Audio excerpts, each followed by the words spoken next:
Greetings, justice seekers. Welcome to episode 8 of season 1, Justice Not Justice. Apologies for the abrupt ending of that last video. I got to figure out a way to prevent calls from coming in and cutting me off, but that's what happened again.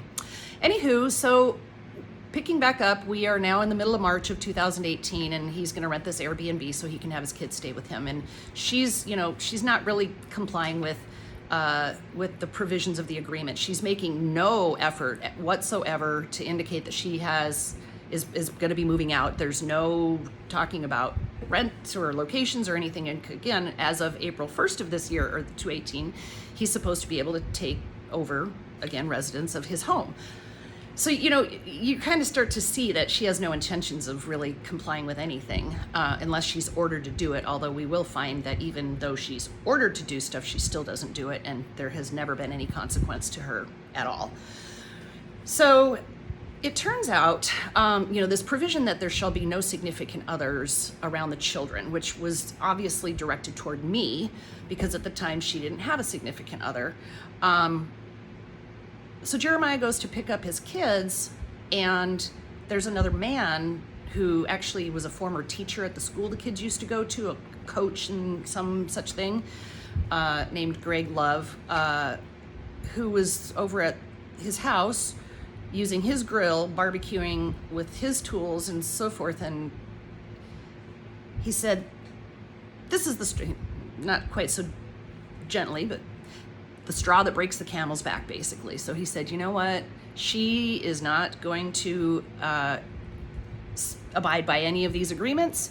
I don't know why I should. Fuck it. Kristen, I want you to meet the kids this weekend. I want you to be with us during this weekend. We've got this house, blah, blah, blah. You don't have to stay the night, but I want, if he can be there, you should be here because you are a significant person in my life. And I was very nervous because it was going to happen like that, like literally in 10, 15 minutes. I was like, oh no. But I agreed because I was like, okay, fine. I mean, whatever. I knew coming into it that they were going to be real cold and unpleasant and not want to have anything to do with me. And that was all fine. I'm not trying to push kids. I understand the lines that they've been being fed about me, and that it's all my fault that their life is going the way that it's going, that mom has nothing to do with it. It's all Kristen's fault. So I get that. And, it was fine. So I didn't push anything over the course of the weekend. They warmed up to me to a certain degree. We had a little barbecue. They played out in the backyard. We went to get donuts. I mean, whatever. It was just real casual, real uneventful. It was fine. So come Sunday when they're supposed to be returned, I'm trying to get them, his dad was taking a nap. I was trying to get them to get their things together so that we could be prepared and get food, dinner and blah, blah, and that so that dad could take them home. And I experienced some resistance to that, which was fine. But ultimately it all got done, and Jeremiah takes the kids home, and I don't know if he saw it or if he just got a call right away or whatever, but just the kids started crying. Oh, mommy, it was so horrible. It was so horrible. Which is fine. They're kids, they have emotions, and they had to meet me, and whether they like me or not, or kind of did sometimes or whatever, but they went home, and mom, they're very dramatic. And so, oh my God, okay. I mean, I didn't really even know about it, but okay, fine, moving on. So a couple days later, so this is Sunday, on March 21st, they have their very first hearing in front of a court commissioner, during which time, some temporary orders are supposed to be put into place, like official things that you're supposed to do. I was not in the room. Jeremiah was there with his attorney, and she was there with her attorney. And it was alleged in this order, or in this hearing by Jamie Collins, that I abused her children over the weekend.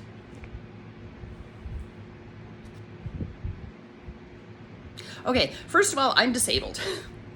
I have a neurological disability in my upper body that makes it very difficult for me to even hold a pen. So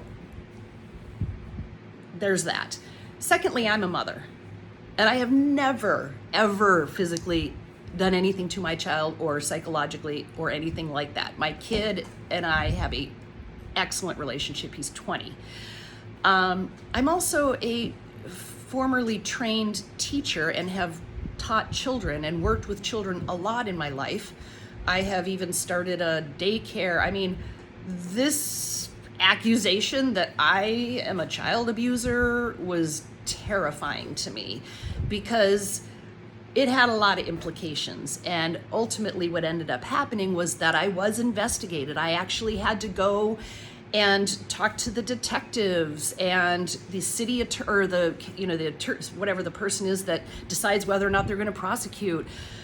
So this is, it's their word against mine, and it's completely terrifying to me because there's a possibility that I might be levied with like felony child abuse charges. Fortunately, this is very upsetting to me. Nothing was pursued. They dropped it. City attorney said there's nothing to charge here. We don't, dismissed. But they did say to me, you are in our system now. So you better make sure that if you ever want to physically touch any child or those children in particular, that you better think twice about it because you're in our system now. So now I'm in the system. Thanks, Jamie. Okay. Anywho, so that was one thing that happened at the at this hearing in front of the court commissioner. And so immediately a guardian ad litem is appointed to the case. Enter Lisa Bangert, guardian ad litem. This didn't happen that day, but that's who ultimately was appointed to the case. All right, here's a couple of other things that were in the order. Pay some child support fine. They talked about these temporary restraining orders, which, that was the other part about this agreement that they had made between the attorneys, was that they were both going to drop their restraining order charges, okay? So there was never any hearing about that, about either of those, which is interesting because if those allegations were actually true by Jamie, and they're pretty serious if you recall what she said, and if she truly was terrified and all of that kind of thing, like why would she be? And if she really was certain that she was gonna prevail in that hearing, why would she be so willing to just let it go? Because she accomplished what she intended to accomplish, which was to kick Jeremiah out of his house and hijack all of the marital property, which is exactly what happened. He didn't get back into the house for another couple of years. So that's, again, part of the future, but that's exactly what happened. So she wouldn't have minded if an injunction had been issued against him, because now he's in the system for that, but she didn't really care because she'd already accomplished what she was trying to, which was to steal everything from Jeremiah, including his kids. So it was noted that no injunctions were issued. They dropped those. They're both going to have joint custody, placement stuff.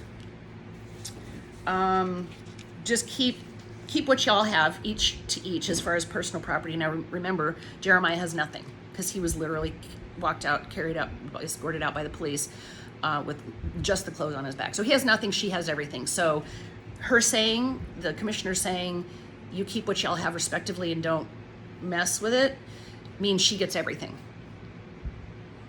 Theoretically would be resolved in a hearing, but never was.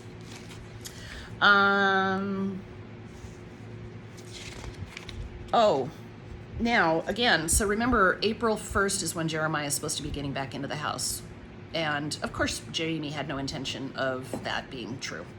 And so the commissioner temporarily said that she can remain in the house, but that she must pay the mortgage payment, which was $750. A very reasonable mortgage payment for a 4-bedroom house that she's been living in. Flash forward real quick, she doesn't pay the mortgage and ultimately it goes into foreclosure. Again, no consequences, but we'll get to that. And then again, that neither party shall cause the children to have contact with the party's significant other. So we're really stuck on that. Now there's accusations that I abuse them, so how could you disagree with that? Doesn't matter if you agree or not, it's in the order, blah, blah, blah. All right, we're gonna leave that there since I've been talking for a while, but we'll pick it up in the next video. See you soon.